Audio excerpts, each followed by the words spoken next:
for anybody, but just writing. No. I wish I had the time. I just don't. Oh, okay. I'm gonna ask you again, because I know that was part of it. I think that was the first. That was the first thing I saw from you was your writings when you were doing the. It's still.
Five, four, three, two, one.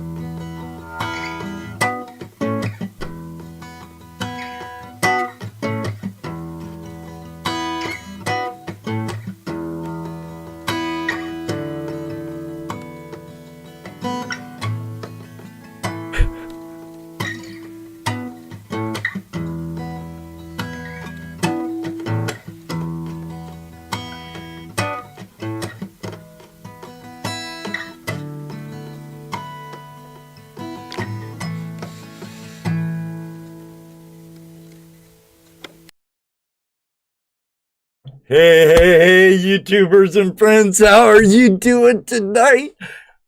I hope you're all as stoked and absolutely fabulous as I am. We have a return visitor we've had on 2 years ago, Jocelyn Elizabeth. Very good friend. Well, I'd like to call her a very good friend. Her and her better half and kidlets. Great kids, great family. Dano, Jesse, Rose, we're all stoked about this show, and I'm so happy to see so many new faces with us tonight. So stick around, we'll be right back with Jocelyn Elizabeth. Hey YouTubers and friends, thanks for joining us for another episode of Tuesday Night Hangout Live with Toledo Jess, Dano, the Treasure Vixens, and I. Oh, my sister's here. See, your sister's here, Jesse. Sister's here. Javier's here too. Hey, Javier. Hi, Diana, Nick. World's greatest moderator, Mr. Lodak. Already started. See what's going on? He's already started. He's got us live. Just say nothing. Yeah. I do. World's greatest moderator, Mr. Lodak. Whoa. Mr. Lodak. Linda Wallace, I see we're having a Jersey History Hunters Raid. Pardon me, people. You all broke major records here at the humble home of Tuesday Night Hangout Live. Never in my day have I had this many in my live chat. Thank you all very much, and thank you, Jocelyn. Thank you. What's up, Moto Mining? Yeah, we got lots of new people in here tonight. Awesome. It's fantastic. Must be a lot of your friends there, Jocelyn. What do you think? Yes, I see a lot of familiar names there in the chat. Yes, say hi. David Villa, what's up, brother? Hello. Richard Davis, Drum Detect, yes, but no, Relic Recover us ain't here. We have the crazy lamp lady here. Who?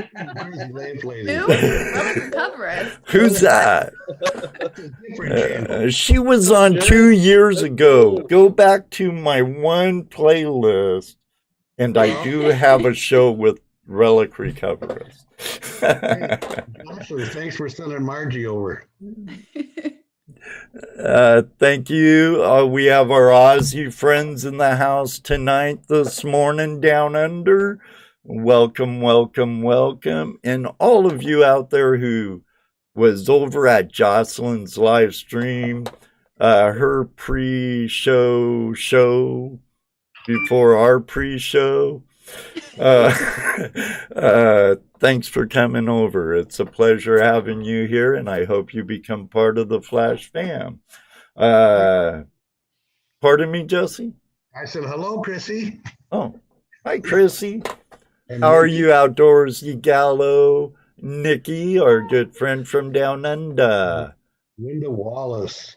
And the dudes, what's up? Dudes, those dudes are awesome. They shared the Flash fam camp with us at Gold Rush Days, Jocelyn. Mm-hmm. It was great having them. Want a detector out there. Yeah, won a Equinox 600. That's awesome. That's fantastic. Yeah. And Audra got a really nice bottle there from some guy named Ed. So. Ah. Lindy C., how are you tonight? I said David Villa. Outdoor influencer a little bit ago. What's up, man? Hi, Melissa O'Brien. Oh, I do want to welcome some new members to All right. why I'm thinking of it. During my website member tiers and what little patrons I have left, appreciation awards, She Digs from Scandinavia, Norway actually, became a member, and Ken Allen Dronesfield became a member, and tonight Kathy Bell became a member. Thank you for joining the Flash in Your Pan YouTube membership program. I appreciate it. Welcome to the Flash fam. Yeah, Scuba Sonia, how are you tonight? Hi, Scuba Sonia. Hey, Sonia. Hi, Scuba Sonia. Brian. American Gold Prospectors. What's up, Brian? Brian. How do you Rules rule. Oh, wait, no. Down east detecting and prospecting. How are you, Bob? Yeah, Bob. Pinger. What's Hey, up, DK, how are you? Adventures in Dirt. He puts on a really good show too. Mm-hmm. And boy, Audra and Rach's live streams, they're kicking it. Yeah. I'm bummed because I missed their Halloween special. And I heard it was absolutely the bomb. So I'm sorry, Audra, Rach.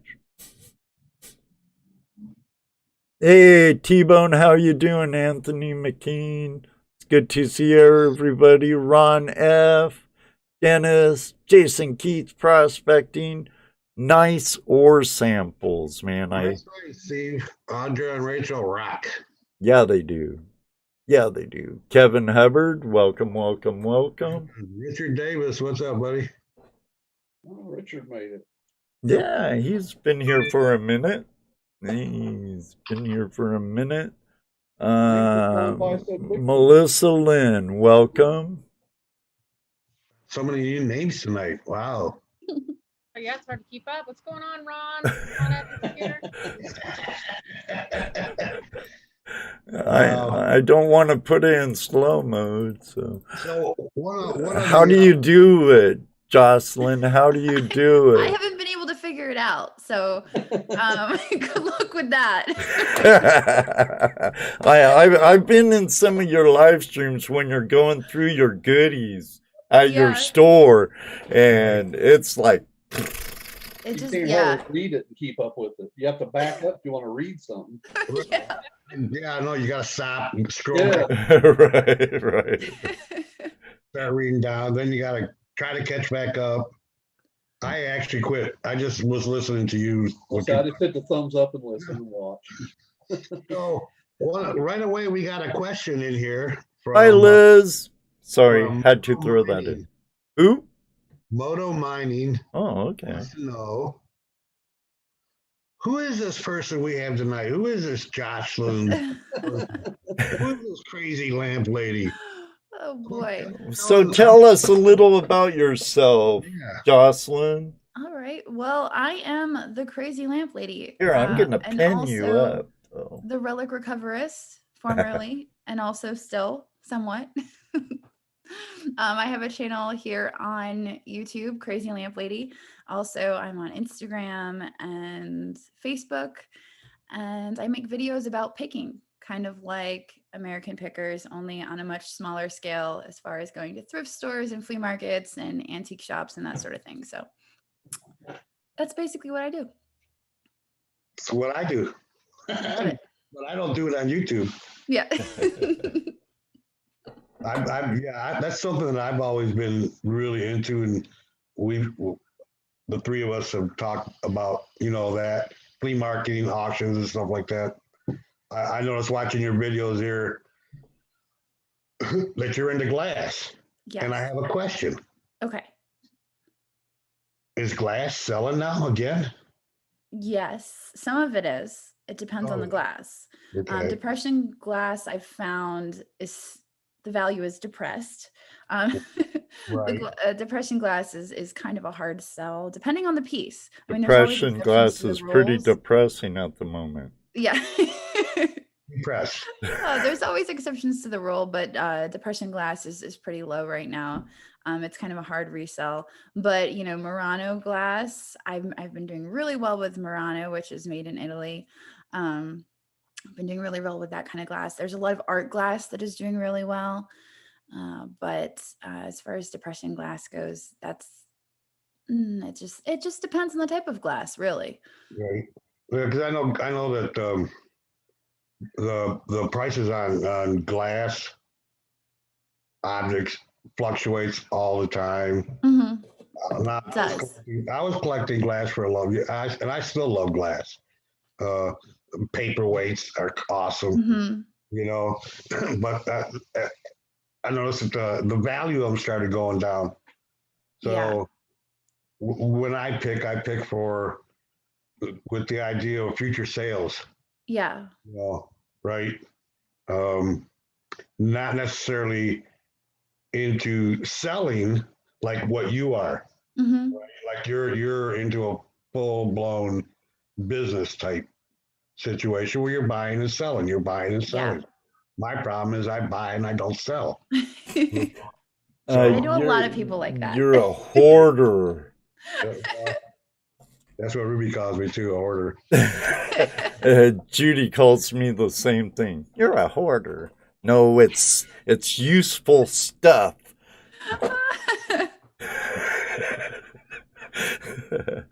Now it must be bad at the Drew and Jocelyn home because you're both hoarders. But you do resale. That's do. great from where. Well, there's a difference between just being a hoarder and someone who hoards stuff to sell. Yes. You know. And we try to cycle through. And the way we Right. look at even our collection is just that it's a revolving collection. So even the stuff that we buy to collect is just temporary. Eventually we decide, okay, well, we're going to move this along and we're going to collect something else. So that's kind of how we look at things. And I think having that outlook on things keeps us from being full-blown hoarders because we do find stuff that we like. You can't be full-blown hoarders, Jocelyn, Yeah, because there's too much room behind you in your living room. yeah. You're not going through hallways of banana boxes. I will tell you though, this is the overflow. So We are in the overflow. Hey, Matt, gone digging? There were so many else who came in that see I've Liz had a missed. question. She wanted to know about Hummels, if they were worth anything still. unfortunately, the value of Hummels have really gone down. I mean, back when grandparents were collecting them, they were worth quite a bit of money. And then that's always sad. You know, I see a lot of Hummels in thrift stores and stuff. And for me, I look at these Hummels and I think of how much money was invested in them and how much people paid for them back then. And now to see them on thrift store shelves or whatnot, typically for just an average Hummel, I can expect to get $10 to $15, which a lot of people would cringe at.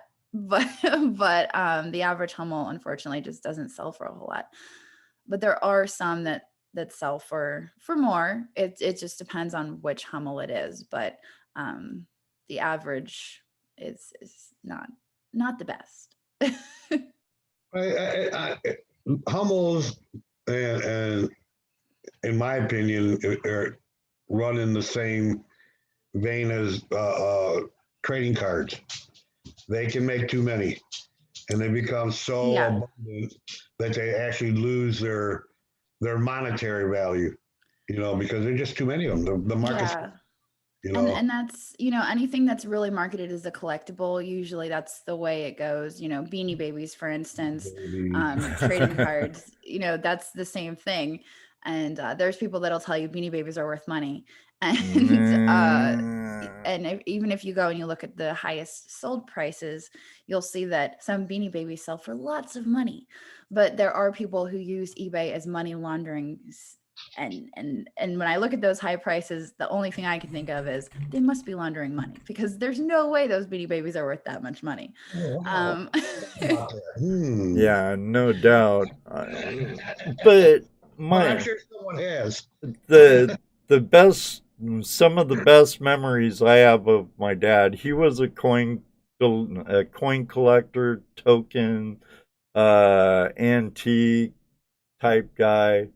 One of my fondest memories of him was him waking us up at like the crack of dawn on weekends to go to the swap meet.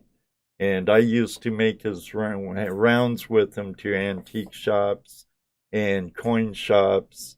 But to this day, Jocelyn, first thing that happens when it's like I go through a portal in time, I go through a door of an antique shop. Even now when I'm looking for stuff for me, my hands go right into my pocket until I see something I want to look at and examine. They're right in my pocket. And all I hear is my dad like, hands in your pocket. Yeah, that's too funny because Andrew does the same thing. When he was young, his dad used to take him into antique shops and he used to have him put his hands behind his back. So even now when we go into antique shops and we walk around, Andrew always has his hands behind his back. Like we'll be walking around and he always walks around with his hands behind his back. And because when he was a young kid, and his dad would take him into these antique shops, he always had his hands behind his back. And then, so that's funny that you say that because he does the same thing. And his dad used to take him into antique shops and he did the same thing. You want to hear something funny? Sure. So did yours? Well, it's funny because one of your favorite things about going into old stores is the creaking of the wooden floor. Yes. Too.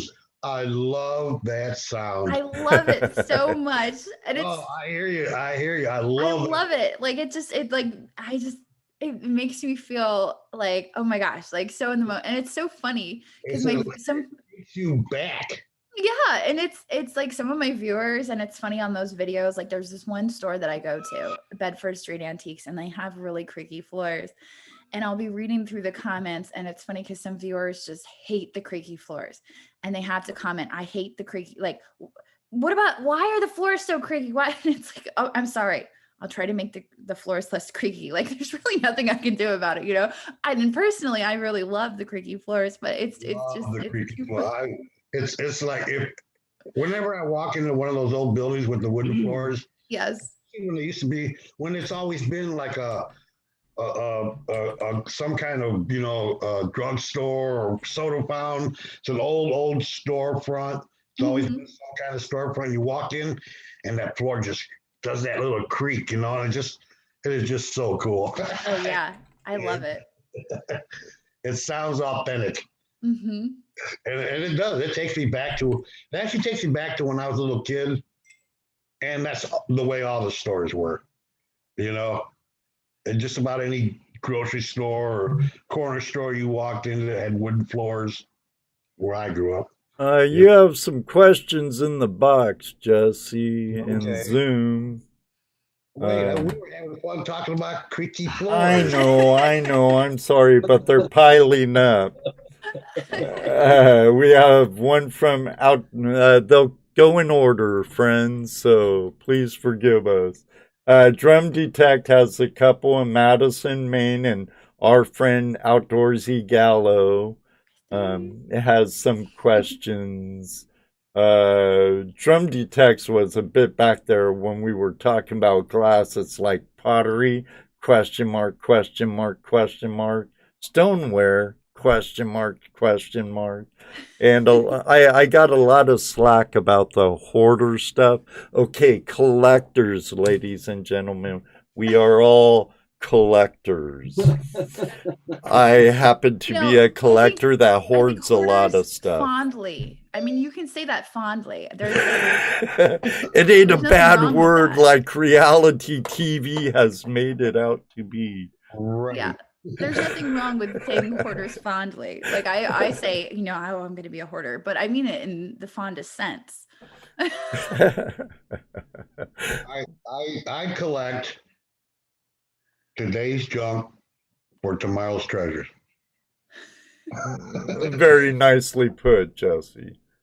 All my junk is tomorrow's treasures, so we'll leave it at that. So, I'm not sure what he's talking about, what he's asking about pottery or stoneware. Well, we were talking about glass at that time and depression glass, and he brought up maybe the collectability of some, or the resaleability of some pottery and stoneware. Yeah, stoneware isn't really my forte. I'm not really that great with stoneware. I do have friends that collect it and specialize in it, but it's not something that I usually buy for resale. The reason being that I sell mostly on eBay and old crocks. When I think of stoneware, I think of old crocks and big stoneware pieces, and that's not really something that I can sell off on eBay. So it's never really been something that I have focused on. There's really not a whole lot I can say about stoneware except that I like it. Stoneware would also be like old jugs too, wouldn't it? Old jugs. Yeah, right. That would be kind of a scary thing to sell on eBay, though, wouldn't it? It would, and it would be scary to ship. You know, even the small glass pieces that we ship about 700 items a month, and we get, you know, about 2 or 3 breakages a month on small items, and usually it's because the post office decides to just destroy the packages, and you know, it happens. It is what it is. They get caught in the sorting machine, or you know, something happens to them, and like the shipping something heavy and big, that's just, it's frightening. I don't think I can handle that. So right. See, a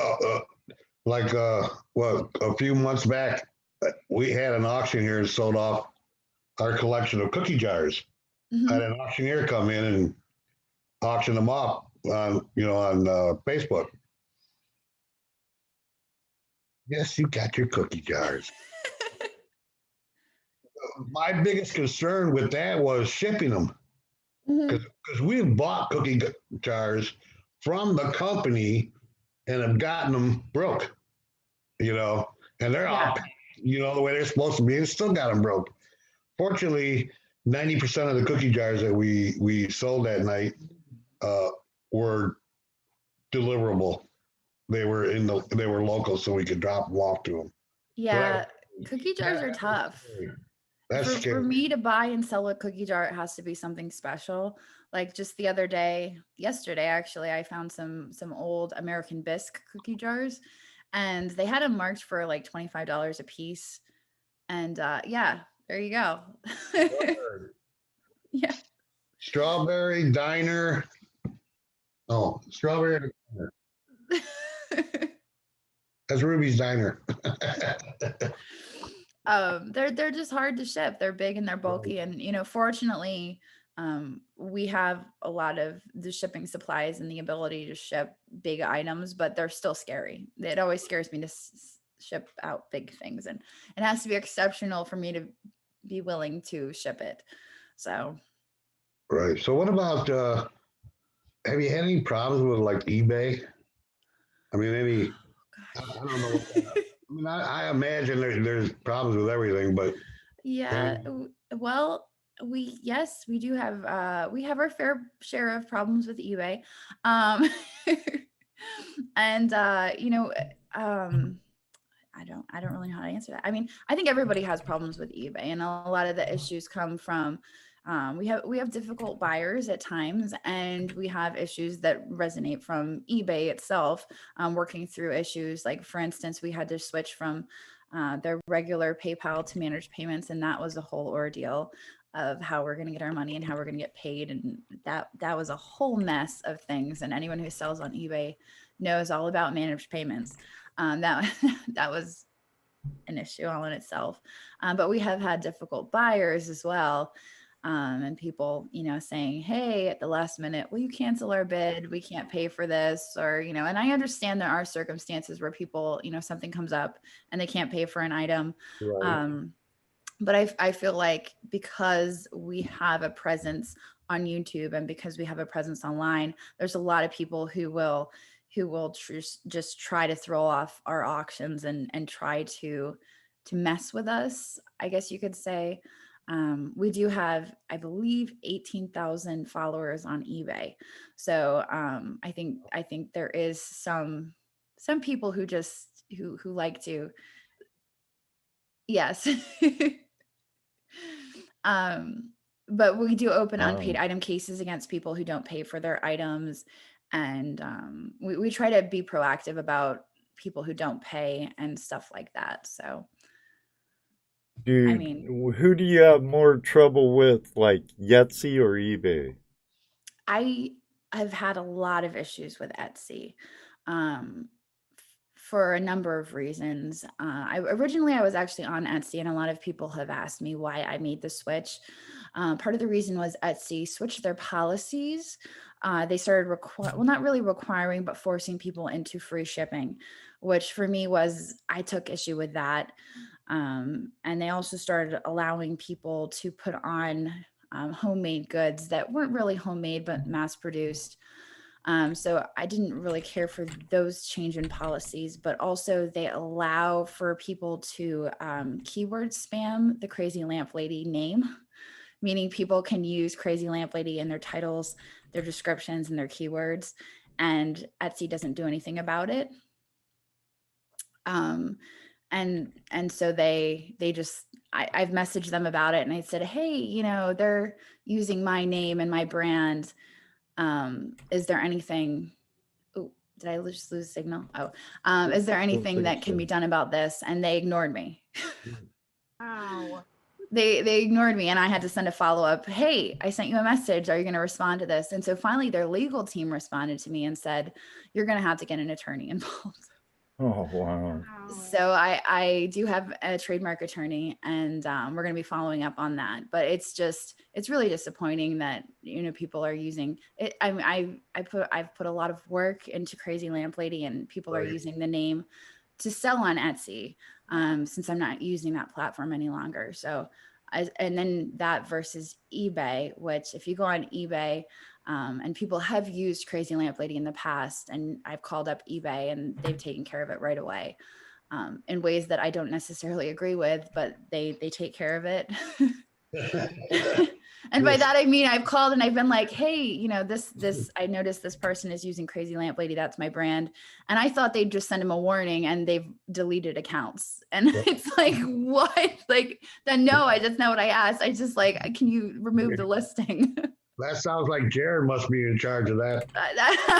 That is not what I wanted. I just like, if can you send them a warning, like They're gone. Yeah. And so that's the difference between Etsy and eBay. So I stopped using Etsy for that reason. All right. Our good friend Chrissy Outdoors in Cal, she has a Chrissy. question. Oh, Chrissy. I think it's been almost a year since we hung out in a hotel room in Canada, and she gave me maple syrup. I'm still jealous about her hanging out with Jig for 3 days, or for a couple of days, and having that 3-part interview with him. Yeah. The question is, do you look for items online on online auctions like Max Sold, or are there local ones that you go to? We do not typically look online. We usually just source locally. We source at antique shops and thrift stores, flea markets, that sort of thing. That's usually where we source. Eric, who we're good friends with, he usually sources as well, and he goes to some of the auctions. I don't know if he does online auctions, but he does source at auctions. And some of the auctions have moved online. Right. Especially with everything going on, you know. Right. So he does source at other places, and but me personally, I source a lot locally.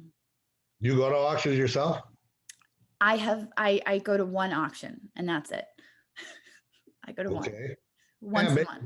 Yeah, only one time, or one particular auction? I go to one auction, one auction once a month. I'm not really auctions are a little nerve-wracking. Like, I can't understand what they're saying, and I just go, and I go with Andrew, and I point out the stuff that I like, and then he bids on it. And that's I usually tell him I can make $40 on that, I can make 20 on that, I can make 30 on that, I can make 50 on that. Oh, I can make $100 on that. And then he goes through, and then he places the bids on everything, because I can't understand what anyone is saying. And it just works out. It takes a while to figure out their cadence. I don't think I'll ever be able to figure it out, because I just stand there and it's like, wait a minute. I don't know. Well, wait a minute now. Didn't I hear something about in your educational professional career? Well, that's the thing, is like, I never, it was an idea. It was an idea that never really presented itself. On that note, let me interject with thanks for the super chat. Thanks for the super chat under California. All right, super chat. Sweet. Thank you. That's awesome. Yeah. What I think's awesome is we have 189 people in here. Yeah. Awesome. That breaks all kinds of records. We got another question here from Carol Poulter. Are the items you dig big items? Do they take up a lot of room? I picture smaller items being dug and not taking up much room and displaying them. As far as metal detecting goes? I'm assuming. As far as metal detecting goes, they're mostly small items. They're big items, they're probably iron, and they usually don't make it into the house. They usually stay out with the trash cans if they're iron, unless they're like something really cool, like a cannonball or something of that nature. But yeah, as far as metal detecting goes, you know, coins, buttons, Civil War bullets, and those sort of things, we usually keep those and put those on display. Andrew's got some very impressive displays, and my stuff is displayed, but not as prominently as his stuff. Yeah, we've seen some of Andrew's Yeah. museum. He has quite the collection, that He guy. does. Yeah. Is he still doing the coin shop thing? He's not. No, he's not. Or doing the is it coin shop your thing. store full time now? Well, he's not doing the coin shop thing anymore. That was up in New Jersey, and he was driving to and from New Jersey a few times a week. And so that kind of doesn't really happen anymore. Right. But he's mostly focused now on the metal detecting side of things.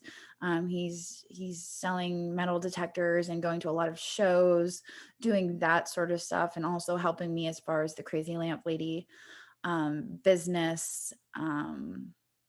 And that's what he's up to. Yeah, that's kinda, Later on, let me get the links to your eBay store, your website, Okay. because I know you have your own website. Yep. And that's just relicrecoverist.com. That's our Okay. metal detector. And I'll have them in the description for the replay, so you could go back to them. Richard Davis. Wow. Davis.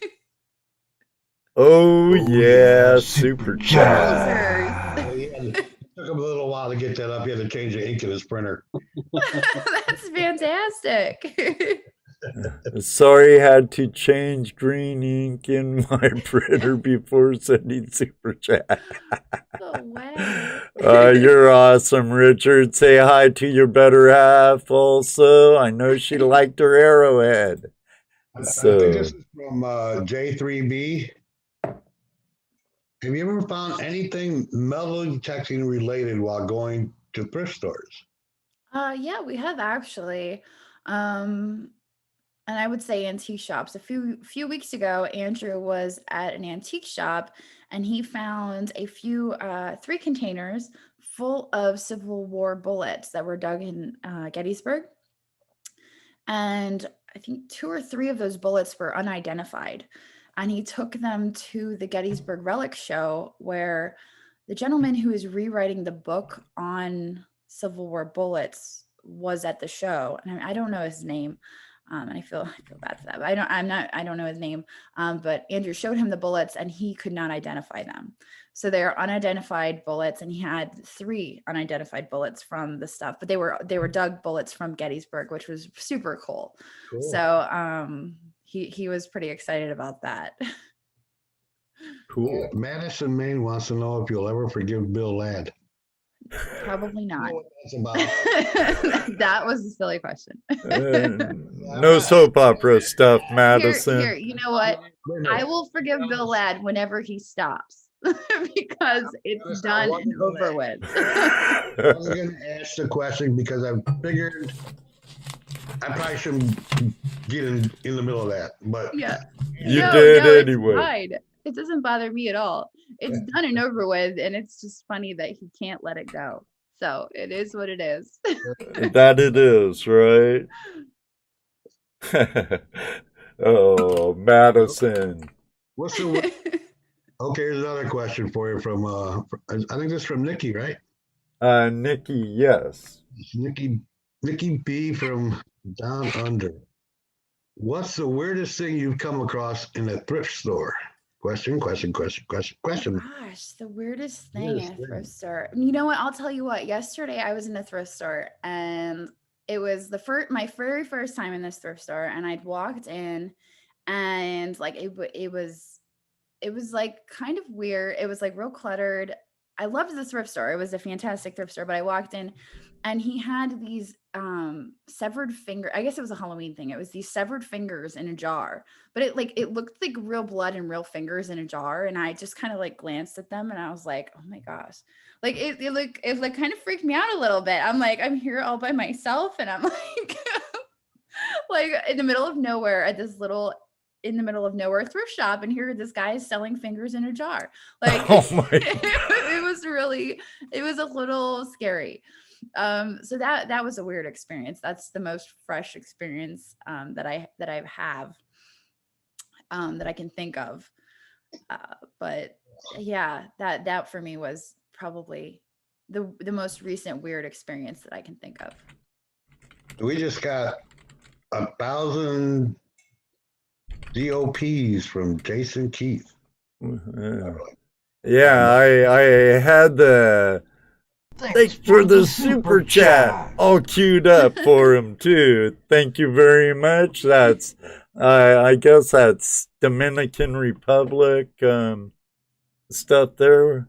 Wonder what the cool. conversion rate is there. Is That's it better pretty than neat. the peso, Mexican peso? I don't know. Thank you very much, Jason, bro. And our buddy Pioneer Polly's in the house tonight. He's got a question for you. All right. What's your dream detector and place to use it? What's my what? Dream detector. Green? Dream. Dream. Oh, dream. My dream detector. Ooh, I don't know if I have a dream detector. Well, goodness gracious. I don't really have a dream detector. Over Drew's head and see what he's dreaming about. What? Out of all your detectors, what's your dreamiest? I like all my detectors, and I know they're all a different tool, and you use them for different that's the thing things. is, I like all my detectors. I feel like the AT Gold I know the best. That's probably the one I know the best. I've recently started learning the Equinox 800, and I like that detector, but I don't know it as well as my AT Gold. I think he meant maybe decor. Decor. What? Here, I'll paste it in the Zoom chat. No, So am I. Welcome to my world, Jocelyn. Welcome to my world. Decor, decoration, thing you want to have. Oh. Sorry, Polly.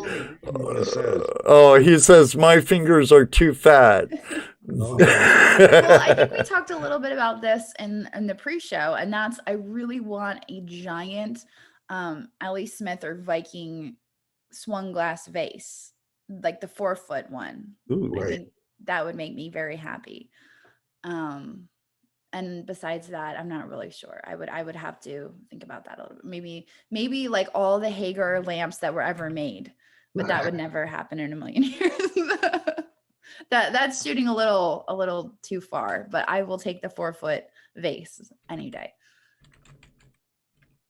Okay, cool. I just saw a question here. Looked pretty interesting. Now that's straightened out. I like Viking glass too. It's awesome glass. It is. If you want to get our attention with a question for Jocelyn, please use the @ sign and start to type our name. It will come up either Jesse Mendez, Dano, Rose Briggs, or flash in your pan, and we'll be able to see those better. And thank you. Keep the questions coming. I don't know how long we have, Jocelyn, for tonight. We've still got until 9 at least, and then maybe a little bit longer, and then Andrew's going to come up and say, the kids need to go to bed, and then probably the kids need to probably go to bed. Okay. We'll like I told Drew when I had to talk to the middleman to get you on,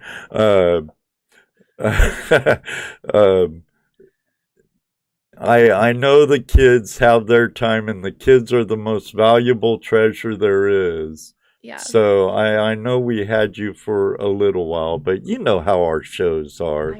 I do. So now I'm going to warn you, I have a train that is about to pass by the house, and it's going to be very loud. Oh. So everybody has to brace for it. Your screen starts shaking. Most of my viewers know. Most of my viewers know about the train. Do they blow a horn next? They do. Oh yes, it's very loud. And most of my viewers know about the train. So. Your glass move in the background when it comes by. Well, it's not that bad. I'm used to it personally. I got another question. It doesn't fall off the shelves or anything, but I have noticed that it does shift after time, and I do have to rearrange it. Oh, I hear a train coming. Yeah, it's getting closer. Coming down the bend. It's getting closer. Is there any country or place that you'd love to go thrift store shopping? Thrift, no, I love it right here in the good old USA. Uh, I mean, I have been to England. I've been to antique stores in England. They were very similar to the antique stores here, at least the ones that I was in. And as far as having my channel, I know a lot of people, I have a lot of viewers from all over the world. And a Right. lot of them tell me that, you know, oh, your thrift shops are the best in the United States. And so I feel like I will say that. There we go. I will say that I love my thrift stores, and I'll stay with my thrift stores. And in England, they're actually called charity shops. I know that Dawn Chipchase, she has told me that she used to always go to the charity shops and do exactly what I did, which I think is really cool. But she has a hard time finding stuff there anymore. You're looking at it. All right. Now, so Ruby's got a question. Okay. She wants to know, how do you determine the value of something when you're out picking and you see it and you go, oh, first of all, I like that. You're attracted to it.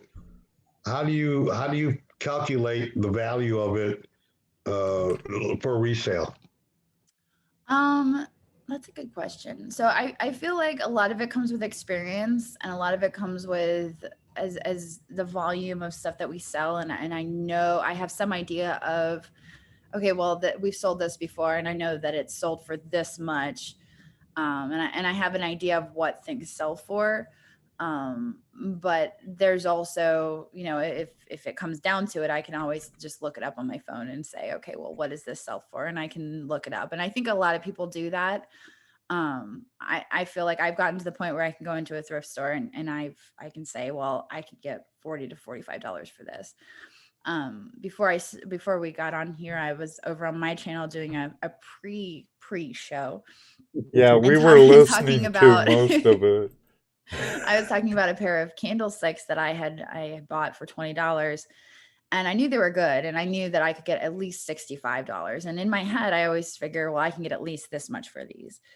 And I thought I can get at least $65 for these. And when I went live over on my channel, they were at $410 on eBay at auction.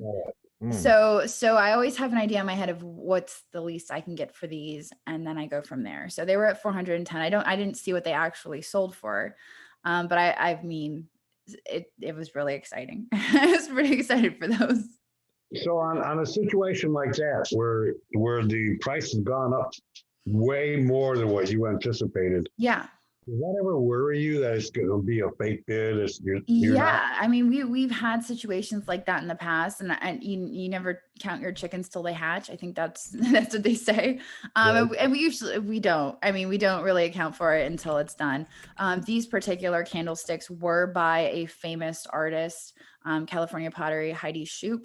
And I mean, she's well known. Her stuff sells for a couple $100, usually $200 to $300. So these particular candlesticks, I couldn't find any other sold examples of them. So the fact that they usually sell for a couple $100 and ours went to $400, I mean, it's reasonable. It's expected that they would go for at least $300. $400, once they get paid for, we ship them out. That's always exciting. But I never, ever consider a sale complete until they get to the person and the person leaves positive feedback, and then it's like, okay, the sale's done, we're good, it's over with.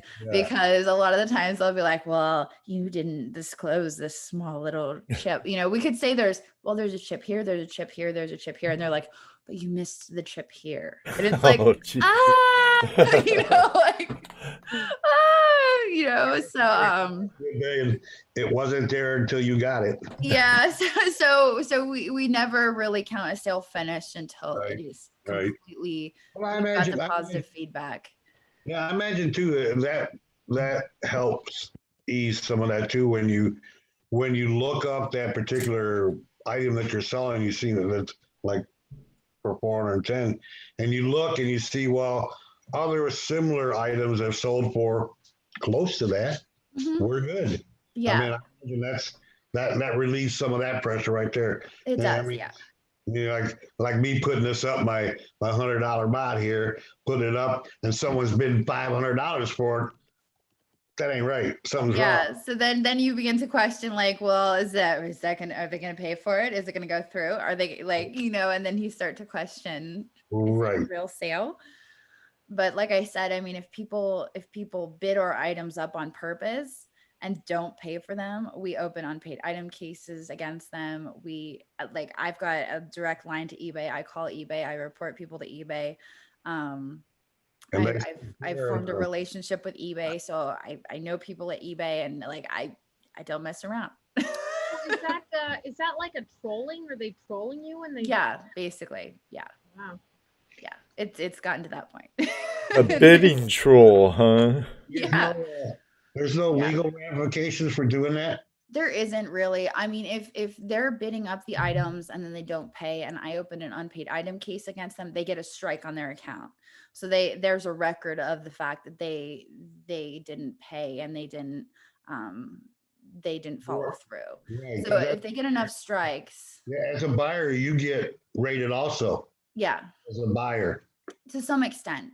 You can no longer review buyers, so that I mean, you can no longer leave negative reviews for buyers. I should say you can no longer leave negative reviews. You can Oh, only leave positive and maybe neutral reviews for buyers. We always just leave positive or no reviews at all. But you can't. So that's sucks.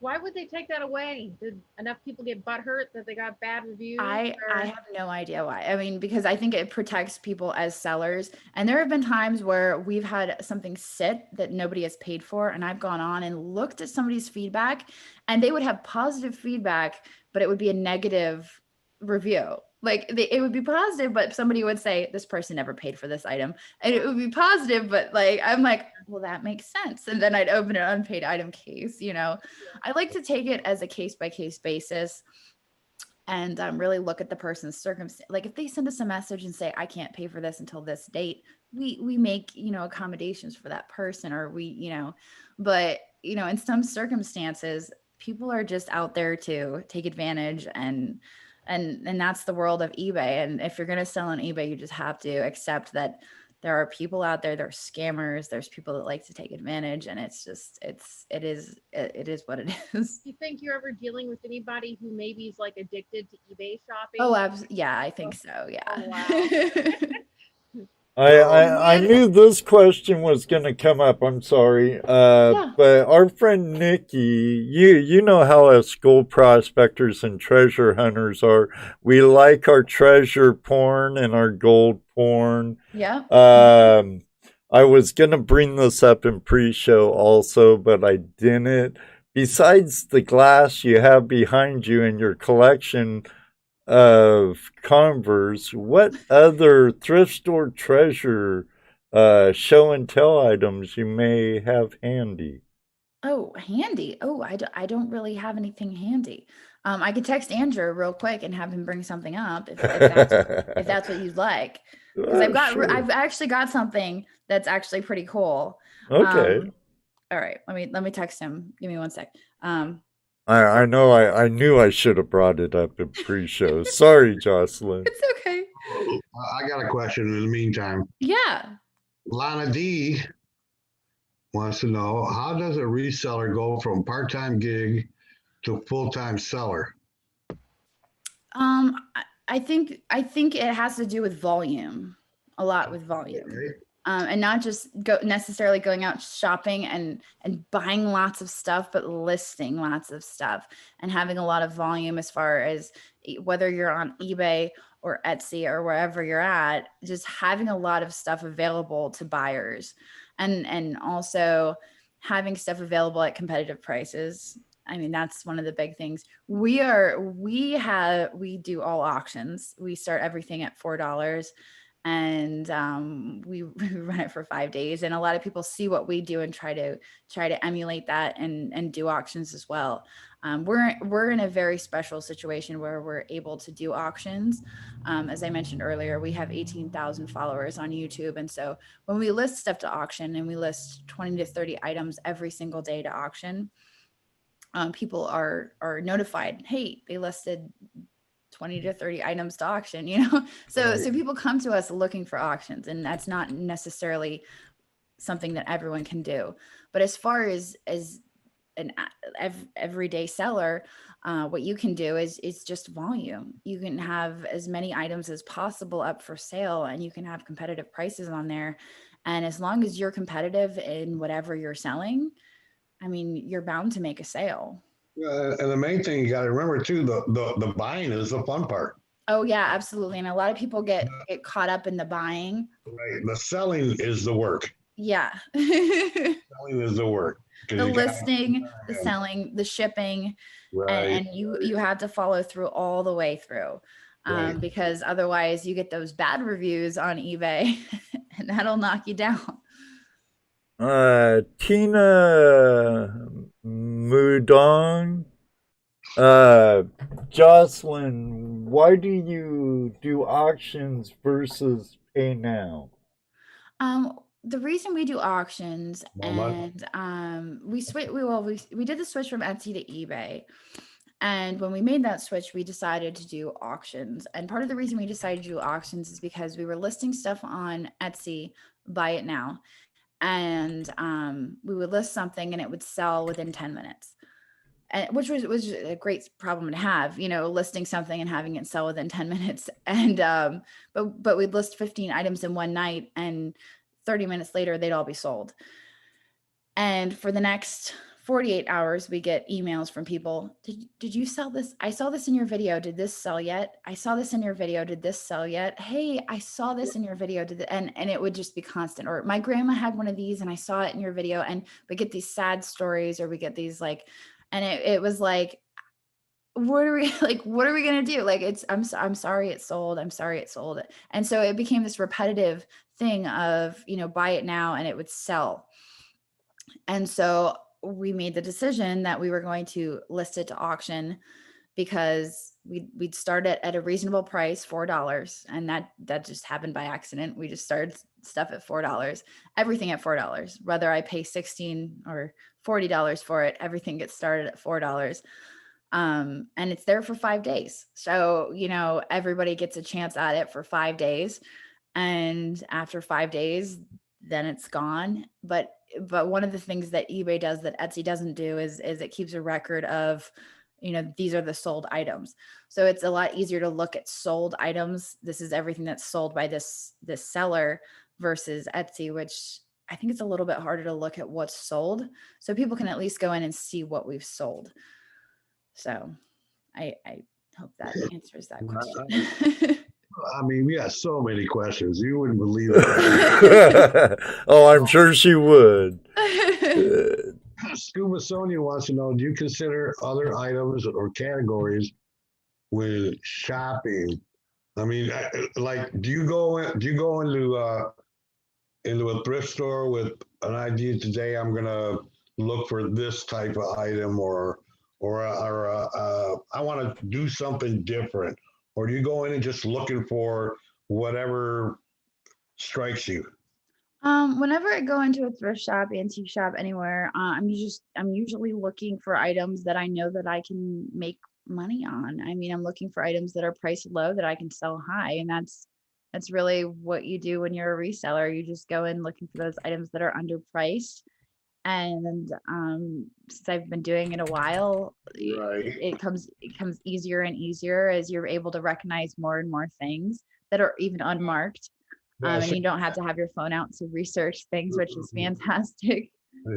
So you're not going in looking for anything specific. You're looking for those things that were underpriced. Yes. That you can go, well, I know this is worth, $25. Yeah. The dude only got $7 on it. Mhm. I'm buying it. Yeah. Even though it's a piece of ugly painting or whatever. Yes. Yep, You know, I know that there's value in it, so it's worth me buying it. that's me. Having my minions thrown on eBay for me and sell it. Yep. Yeah, Yeah. I mean, that makes sense, you know. If you, Priority, I was watching X-Men. oh, here he comes. Here comes the treasure, Nikki. It's Ah, Hey, Andrew. say How hi. much? How are you doing, brother?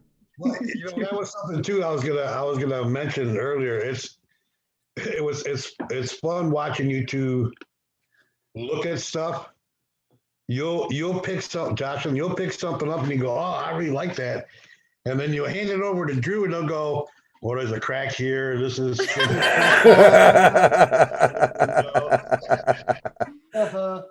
I love it. You want to say 10 more minutes? And then I bring home ashtrays that talk about enemas. I'm gonna go keep the kids wrangled. All right. Feeding them chocolate and X-Men. Chocolate and X-Men. What mark they asked for. So you had asked about a show and tell item. This is an item I have to show and tell. And a lot of my viewers have already seen this piece. Oh, Was that a that's ring? cool. It is. It's a Few ring. birds. It's silver. And it's Matilda Collat. It's a designer Turquoise. ring. I mean, amethyst, Yeah, and turquoise, and turquoise. silver. Amethyst and turquoise. There you go. Yes. Yeah. I got it at the flea market, and we paid $200 for it, but it's worth $400 to $500. So I was pretty thrilled with that piece. Where's your ring at? I bought we go to auctions and we bought a box, those lids, box lids that with a bunch of costume jewelry in Yep. Uh-huh. it. For $5, I found a couple awesome silver rings in there. Oh, that's fantastic. Yeah, one's worth about $500. I haven't sold it. That's fantastic. So, Do you plan on keeping that ring or? Oh, hang on. Something just happened on my computer. Uh-oh. What was that? Do you plan on keeping that ring or are you gonna? I do. Yeah, I bought it for myself, but I still love, like, when I go out shopping, even for myself, I always want to find a good deal. sure. Gosh, listen, do you hear that?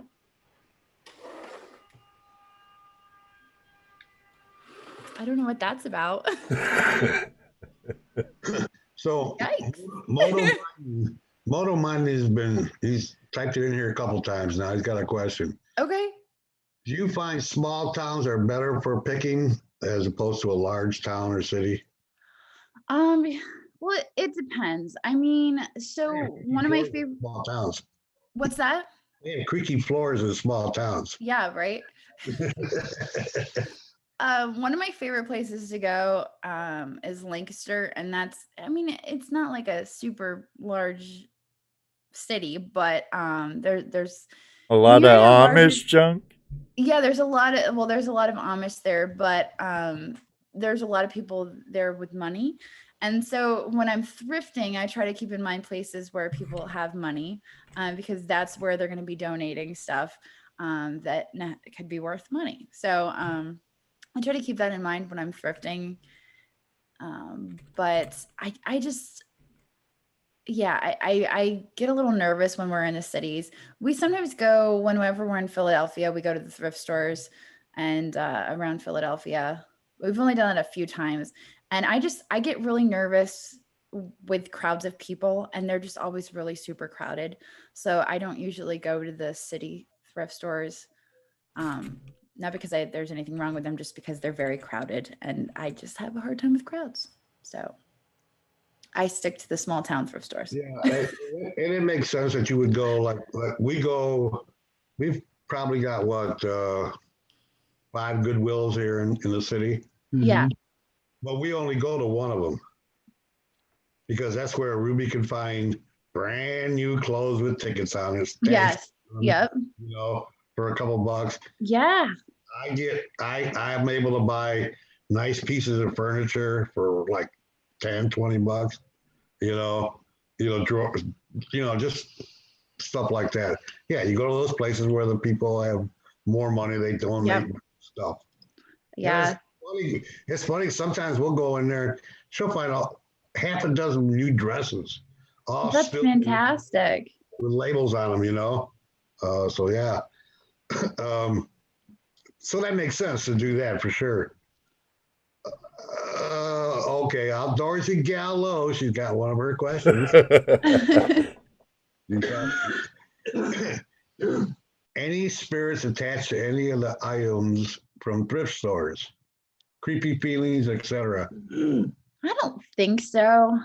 I mean, we don't really hold on to a lot of the items that we buy for resale. The glass is really all that we hold on to, and it's mid-century glass. So, I've never really noticed anything, and I feel like I'm pretty sensitive to that sort of thing. The only thing that we've had that was ever really weird was the painting that Andrew bought, and that was of the Hans Herd house. And I did post a video about that. I mean, that whole painting was just really weird. And The painting itself was weird. well, the story behind it was weird. It was we went to an antique mall, and maybe some people saw the video. We had posted a video about it when it happened. It was a couple years ago, but we went to an antique mall and we saw this painting of this house, and I looked at it. And it was this old stone house. And I said, oh, it would be fun to metal detect there. And I pointed at the painting, and Andrew looked at the painting and he said, and he acknowledged the painting. And so we both saw the painting, acknowledged it, and just kept moving. And then later that night, this was on Halloween of last year or the year before. We were sitting on the couch and I was scrolling through Facebook, and this sponsored ad showed up, and it was a photograph of the same house that was in the painting. A photograph of it. And I was like, Andrew, that's the house. That's the house that was in the painting. And it was the Hans Her house in Lancaster. And he looked at it and he said, oh my gosh. I said, what? He said, that's my great great grandfather. Hans Her was his relation. So he was related to Hans Her. And the painting was a painting of the Hans Her house that we had saw earlier that day. And he didn't realize it until we saw the photograph with Hans Her. So we went back the next day, and sure enough, it was a painting of the house. And we ended up, they wanted $150 for it. He got it for half, $75. And we brought it home, and it's hanging down in our dining room right now. And it's the weirdest, creepiest thing in the whole world. And I don't like it, but it's it's his thing, and it is what it is. Right. So, have you seen any of Outdoorsy Gal O's videos? I have seen a couple. Where she Yes, goes to Chrissy. a reuse it building at the dump. What's that? They have what they call reuse it buildings, where you can pick stuff that I guess the people at the dump pick, and they put it in this building where you can go in and pick yourself. Really? Oh, I don't think I've seen those. I think she did a video on that one time. I will have to go and find that video. I know that when we were hanging out in Canada, I'm pretty sure that we went out and looked at like a really scary bag that was out in the parking lot together. I think I saw a video she did of one of those reuse buildings where those guys that are working there, they'll find good stuff and put it in there. And I don't remember if you bought it or you just got to pick through it and take what you want. That's really I don't cool. really remember. It's been a while since I watched the video. Blue-footed booby. Ask her if she goes to the Green Dragon. I've never heard of the Green Dragon. I don't know what that is. Sometimes I'm afraid to ask you some of these questions. I don't, especially if I don't know what they're about, They'll get scared. Digging with Deeds. How are you tonight, Jacqueline? You need to do a weekend thrift in Piqua, Ohio. I've been to Ohio. Yes. Well, yeah. Yes, you Oh, have. recently, and you didn't let us know. I was in I forget where I was. I went to the Ohio Extravaganza. Mm. That it was an antique flea market. Oh, cool. Yeah. Where And at? when I was there, I even thought, I'm like, I wonder how far away I am from those guys. I was. I Was forget. it like Eastern Ohio? You know, I had just crossed over from West Virginia. I've got it in my YouTube. I actually have where I was at, so I'm going to tell you right now. I was in Springfield, Ohio. Oh, okay. That's close. Yeah, Is it? that wasn't too For me. far. Hour and a half-ish. Oh. Okay. Not far for me. Yeah, I was in Springfield, Ohio, and I just went up for the flea market and antique extravaganza, and I was there for a weekend. At the fairgrounds? Have you ever went to Lucasville Trader Days? Yeah. No, I've never been there. You need to go there. Okay. That's the hugest swap meet animal sale, everything you can ever imagine. Really? What is it called? Yes. Lucasville? Trader Days in Lucasville, Ohio. Oh, Yeah, They have Yeah. it 3 times a year, and it's a whole fairgrounds full of nothing but what you're looking for. I like that. It's killer. I love going there.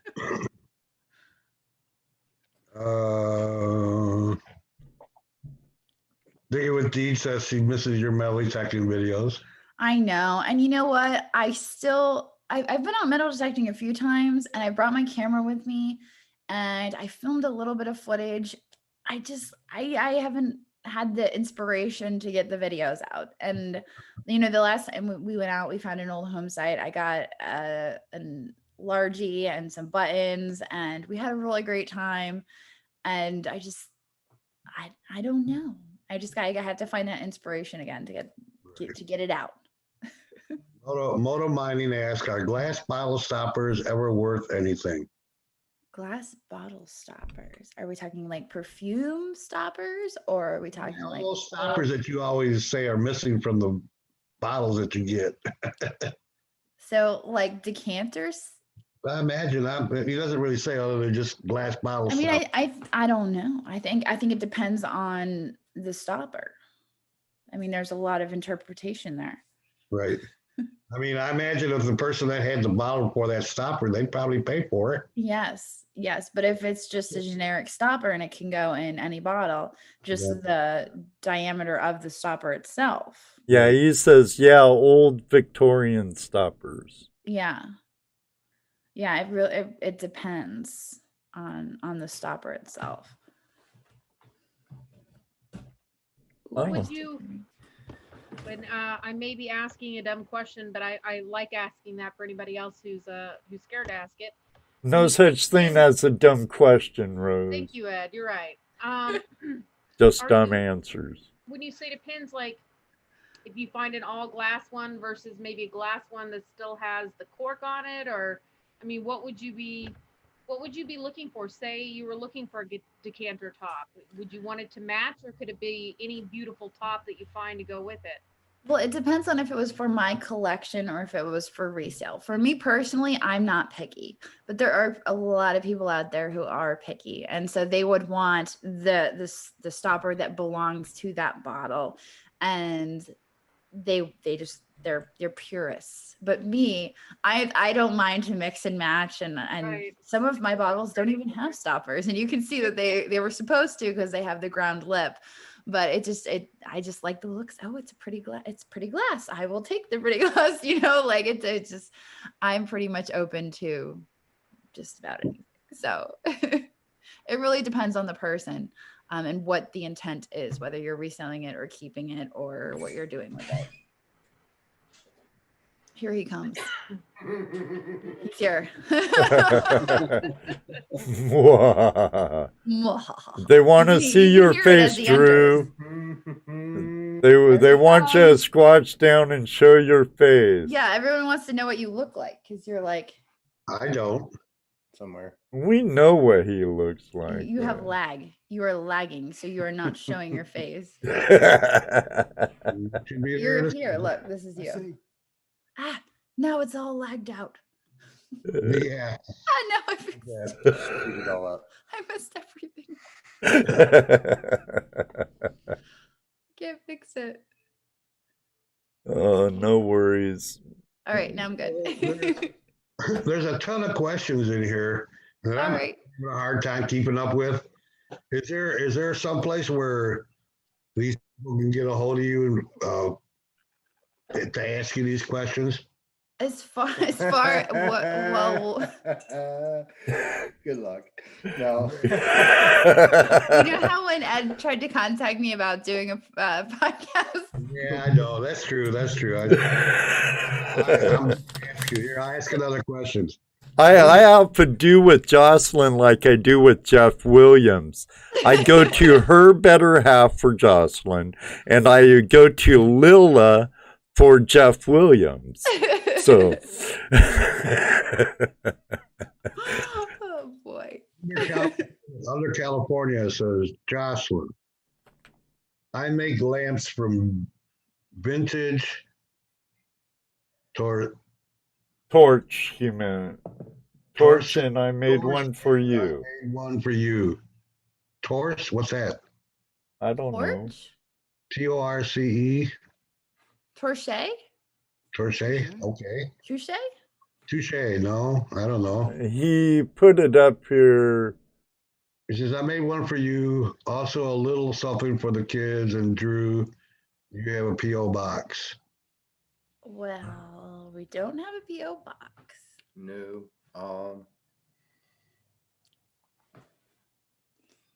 I guess if they want to get the shop address, we can give them the shop address. That would probably be the easiest. Yes. Torches. Yes.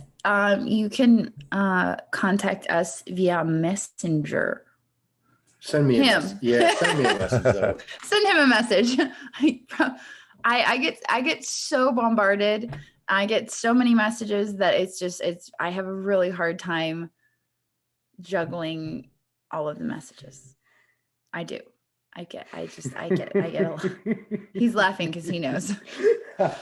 Under California, email me at flashingyourpan@gmail.com, and then I could forward something to Drew, if that works for you. And Yeah.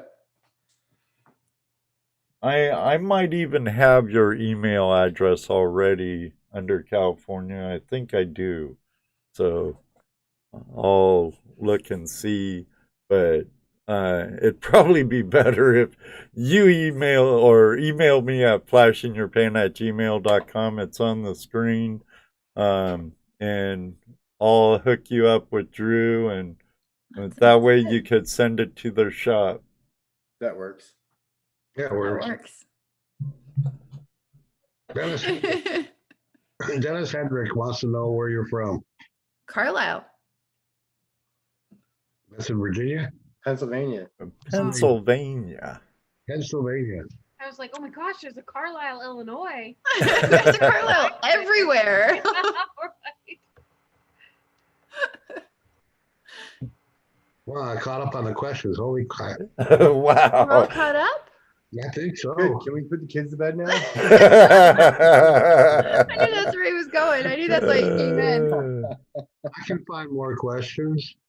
It's on my board right now, but Well, Shop Girl Star says, Jocelyn, would you have any tips on how to get started for a new seller?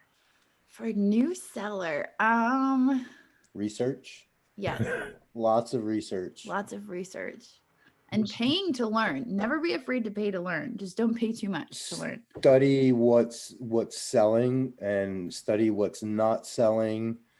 Take time and just peruse eBay listings. And look at what has sold. Yes. Look at what's sold for the most. You know, and if you're out shopping, don't just look at what's sold, but look at also what's currently available and gauge if the item that you've got in your hand is worth the time taking it home, listing it, shipping it, and all that stuff.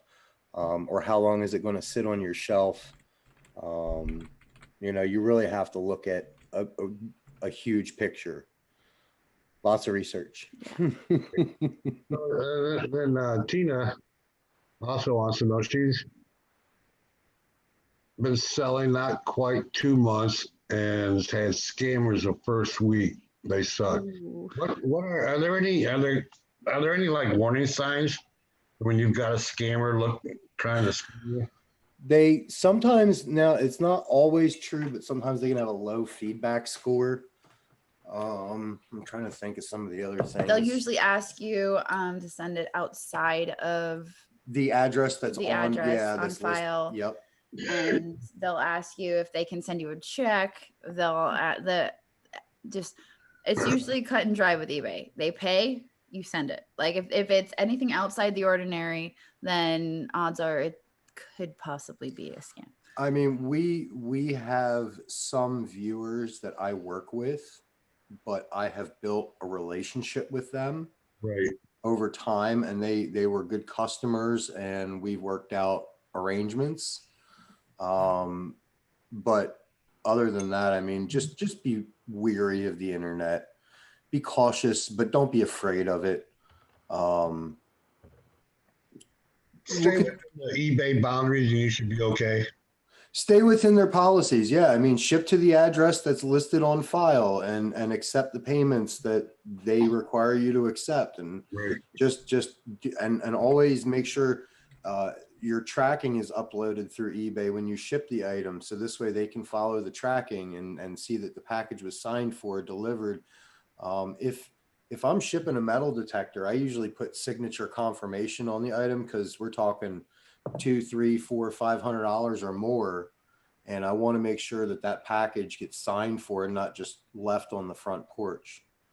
So if you have an expensive item, insurance is always a smart thing to have, but pretty much, yeah, stay within the eBay parameters or Etsy or whatever marketplace you're working with. And just know one thing, right now, FedEx only delivers to the yard. No Is that who delivered our bubble wrap and left it in the yard? Is that who that was? Is that FedEx? Yeah, it was. It was. It was so funny. I got home and we ordered like what, 9 boxes of bubble wrap, Something like that. giant boxes of bubble wrap, and they're all sitting in the yard. 700 feet per box. I had to walk around them, and it was so funny because the UPS guy showed up. It was the opposite of whoever delivered them, so it must have been the UPS guy. He showed up, and he was dropping something else off, and he like kind of looked, and he walked it up to the door, and I walked out and I took it from him, and he's like. I'm like, thank you so much for bringing this to the door. He's like, yeah. He's like, who was that? I'm like, FedEx. he just laughed. Yeah, FedEx boxes in the front yard. Well, FedEx and UPS will not deliver to PO boxes. Right. So if a customer only has a PO box listed, you cannot use FedEx or UPS to ship to them. It has to go to a physical address. You can only use USPS for PO boxes. Interesting.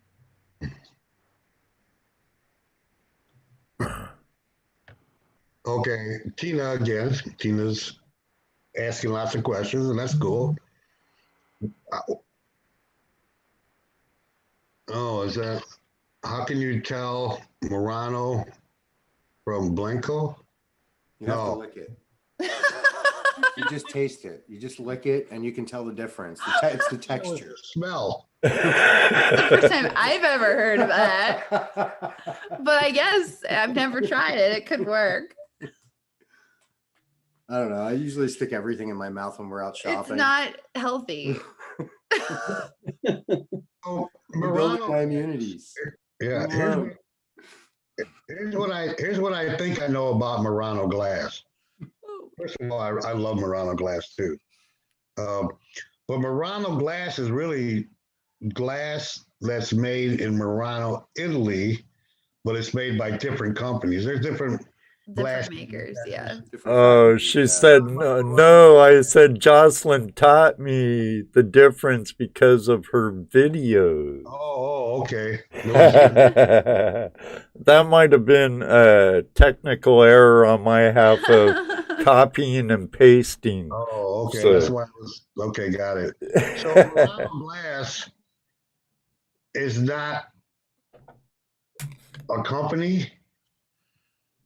Murano glass is the region in Italy where they make the glass. So there's different makers in Murano that make the glass. So there's a variety of makers, and it's all about the quality and knowing the quality of the glass. There was a period of time where you couldn't leave. Yeah, if you were an artisan of Murano, you were not allowed to leave the island, and you were restricted to the island making glass. Yeah. That is insane. Yeah, I Wow. know, right? It's like you have our proprietary information of how to make glass, I and you mean- must stay here. I mean, I'd be okay That's if essentially what they did. it was Willy Wonka's chocolate factory. I'd be okay with that. The glass factory, screw Right. that. I'm with Cut all you, the time. Drew. Burned? No. It is Just what it is. Keep They me made by some the exceptional chocolate glass, and peanut and that, butter you know, candies. I'll be happy. So what I guess there is no, what I'm trying to get, when you say Murano, you're not talking about a company. You're talking about an island of place. Absolutely. Now Blanco is a company. And so like even when you're talking about porcelain, you talk about Limoges. Limoges is a region in Right. France where they made porcelain. And at one time there was 14 porcelain houses in Limoges that were making porcelain. So it's just about it's about the region. It's like Limoges porcelain. It's got this name, you know, that makes it what it is. And same with Murano. You say Murano glass, it's like, oh, okay.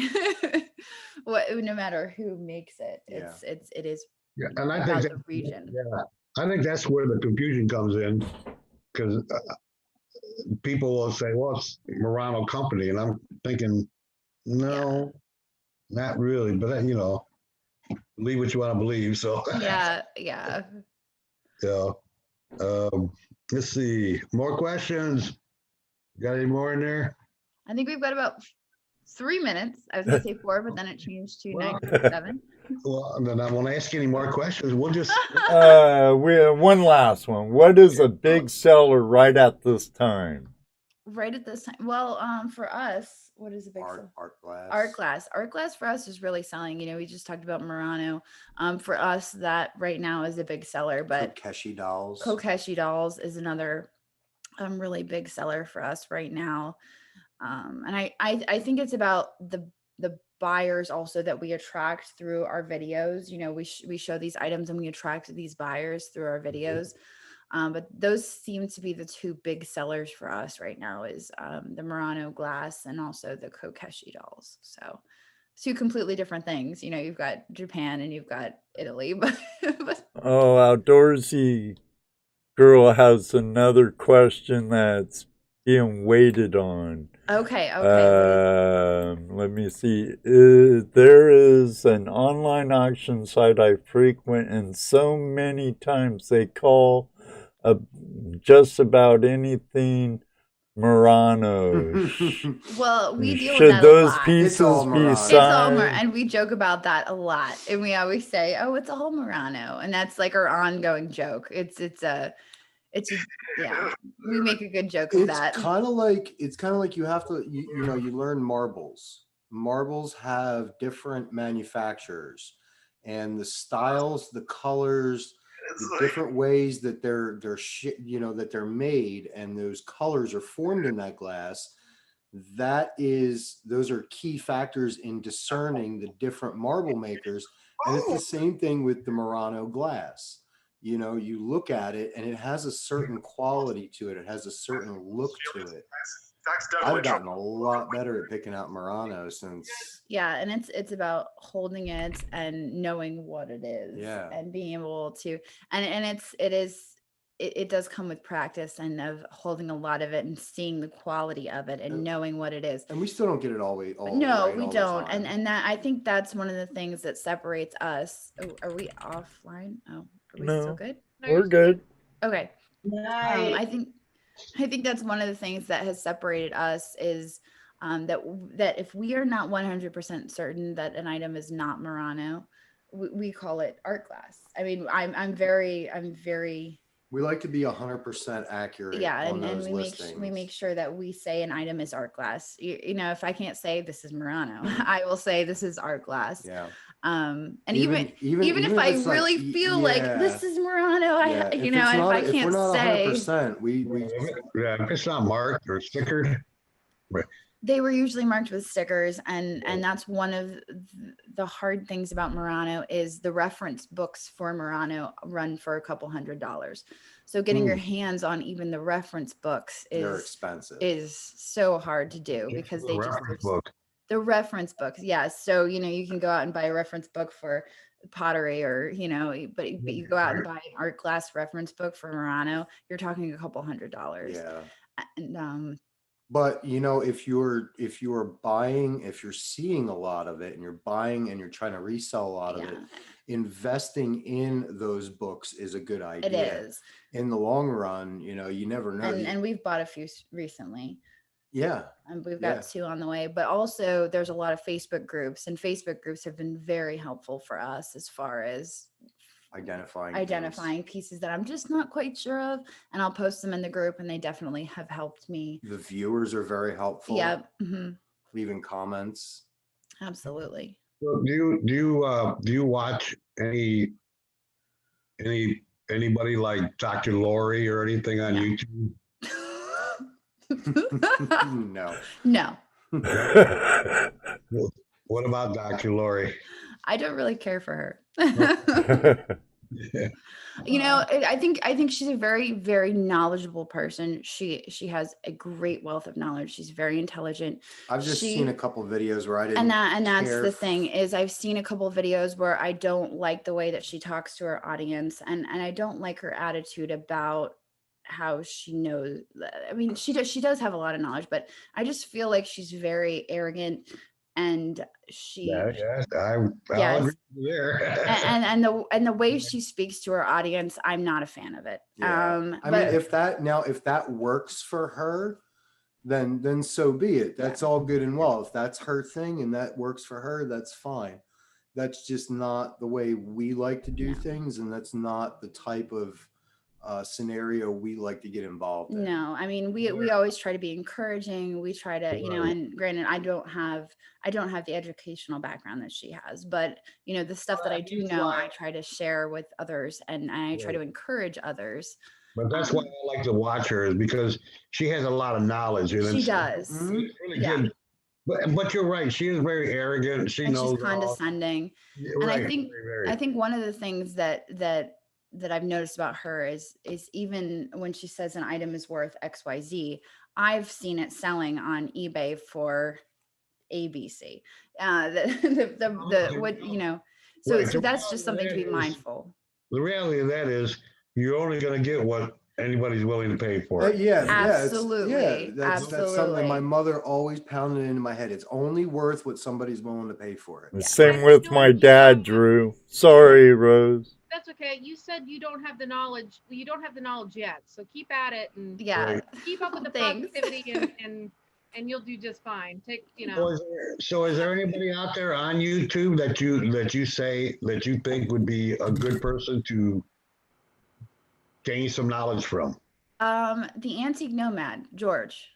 He has more he's so much more friendly. He's so much more friendly. He is so knowledgeable, and he is so easy to listen to. And I had an opportunity to listen and to meet him when I was in Ohio, and he is just so knowledgeable that I could just stand there and listen to him talk for hours. He just knows. And the Antique Nomad, yes, and he is also a certified appraiser. Okay. And he is just this human sponge, and he knows so much, and he's amazing. Cool. And he's so friendly, and he's so nice, and he's so willing to give out this information. And I've never once seen this man be condescending to anyone, and I think that says a lot about a person. So right. Yeah, I would definitely recommend George if you're out there looking for knowledge and looking to learn, because not only does he give information about what an item is worth, but he gives information about the background, like Yeah. this is the company, and this is like who formed the company, and this is why they formed it, and this is, you know, and he gives the background information about the company. That's And kind of like what I do to you when I'm going and then I'm researching like- something, and I'm like, hey, this is this, and this. okay, Andrew. So yeah, I would absolutely 100% back George. Well, I'm his 9,630 something subscriber. Fantastic. Let's get to 10,000. Me too. I just He's wonderful. He's because wonderful. I do get into that stuff. I've always gotten into that stuff, you know, and yeah. And you're right. It's like with marbles, marbles are so They're difficult. they're difficult. They're difficult. I'm pretty fortunate. There's a guy that sets up here at the local flea market that is Oh, the guy with the very. glass. He's very proficient in marbles. I can Yeah. hand him a little container of marbles, and he'll go, "This is a good one, and this is a good one. And The he's rest got is crap." huge, like Pieces giant, of slag glass from these glass yeah, factories. massive Yeah. pieces of slag glass from. It's just like Cobalt blue. Yeah. And oh yeah, beautiful it's stuff. amazing. The big chunks that were sitting on his table, those were made in West Virginia for Fenton Hmm. and never got used. Yeah. Yeah, it was pretty cool. Yeah. Very cool. Yeah. Well, Excellent. Yeah, I see Melissa put some other names up there. The Yes. niche lady, Danny, she moderates my group, and so does Yvonne. They're both fantastic. So you should definitely check them out. And you've got Misty, Thrifter Junker, Vintage Hunter. She's a good friend of mine as well. She's great. So everyone there, basically. Thank you, Melissa. yes, thank you, Melissa. That's good news. That's Yes. The niche lady, Danny, is really great on glass. Yvonne finds the most amazing pieces that I would never in a million years think of, and she always posts them. And I'm like, Yvonne, like out of the blue, like seagulls and fire and light. She taught me about that, and I found one of those pieces. They sell for hundreds of dollars. And Misty is who I went to go meet in Ohio. So she's great. She's a really good friend of mine. Yeah, I remember when we first started collecting milk glass, Hmm. right? Yeah. And we were buying just about any milk glass we saw, right?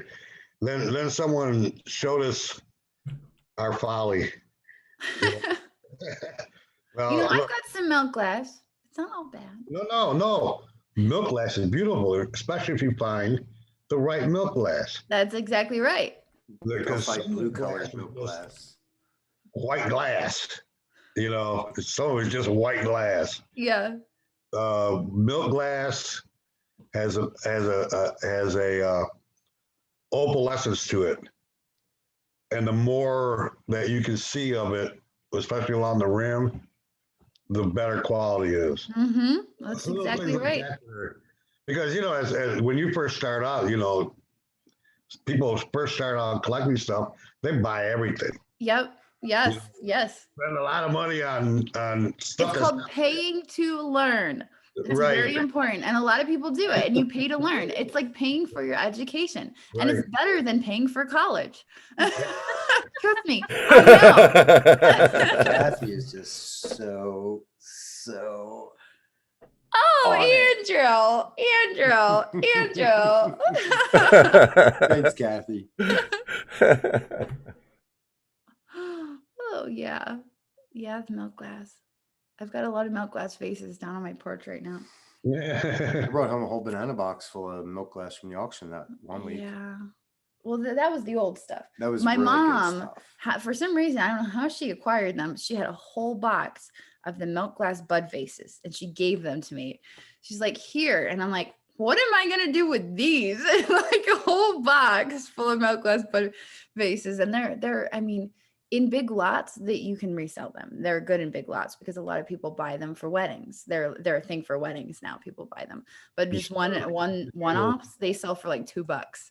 So it's great to have a whole lot of them. But it was like, what are you doing, mother? Like, there's a girl was. What about fairy lamps? Good fairy sellers. lamps are fantastic. Yeah. Yeah, don't get me started on fairy lamps. Okay. They're really good for children's night lights. No, And you're putting them to bed. Pop up in the questions that I just Googled it myself, and I think I fell in love with them. They're so cute. What are those? Those fairy lamps. Oh, Oh, yeah, yeah. right. Fairy lamps. We've got another train just for the. We got a train. No worries. Dano loves trains. Yeah, they're great trains. I grew up by a I train track. We don't even hear them. Yeah. And if someone comes over the stage, you're like, man, that thing's kept me up all night. Shop Girl Star, how do you tell old Murano versus new Murano? There's something about the quality of it. You can usually tell just the shape of it and the quality of it. I don't really know how to answer that. It's just like, it's from experience of looking at it and dealing with it. It just comes with. It's repetitive touching, feeling, and looking, and researching. Yeah. Comparing. Still being made, right? What's that? Murano is still being made. Murano glass is still modern companies making. Well, yeah. I mean, there's a lot of tourism in Murano, so they are still actively making pieces, and they do a lot of pieces for the tourist trade. And I know that there are still pieces like, for instance, we did that one house clean out where there was a piece of Murano glass, but it had a TJ Maxx sticker on it. And I was like, what? I mean, it was a nice piece, but it was like, wow, and then it kind of made me rethink of how I look at Murano. I knew it was Murano, but it had a TJ Maxx sticker on it. So it just kind of makes you think of, how you look at the pieces. Modern old stuff. Kathy Bell. Oh, Moto Mining. Oh, you know the word, isn't it? It has a bird on it. That's one of our favorite things. It has a bird on it. That usually means you have to take a shot. Yeah, people were talking about drinking games before your show. Yeah, we have a full drinking game built around our channel. Yeah, so every time we do a live and she says bird, so you got to take a You drink. have to take a shot. And there's different rules. There's bingo cards, I think. Somebody made bingo cards. And there's different rules for how many shots that you take based on what I say. Like if I say, oh boy, I say that a lot. You have to take a certain number, and I'll have to send you the cards.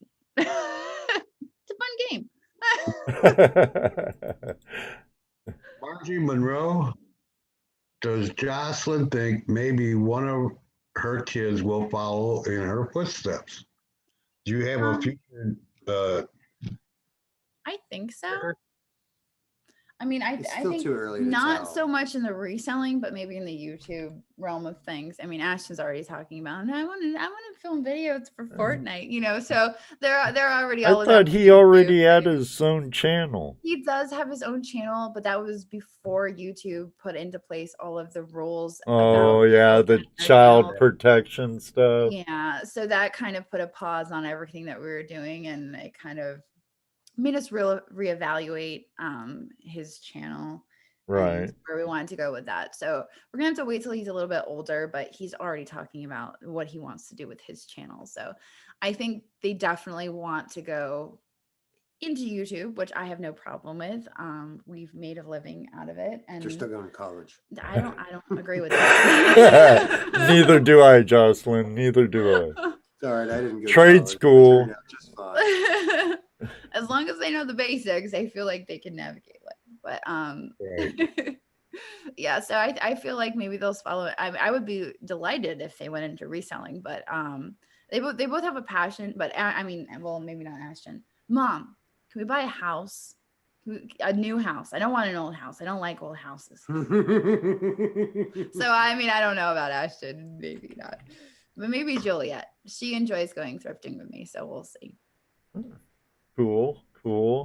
I know they like metal detecting, don't they? Yes, yeah, they do. What kid don't like treasure hunting?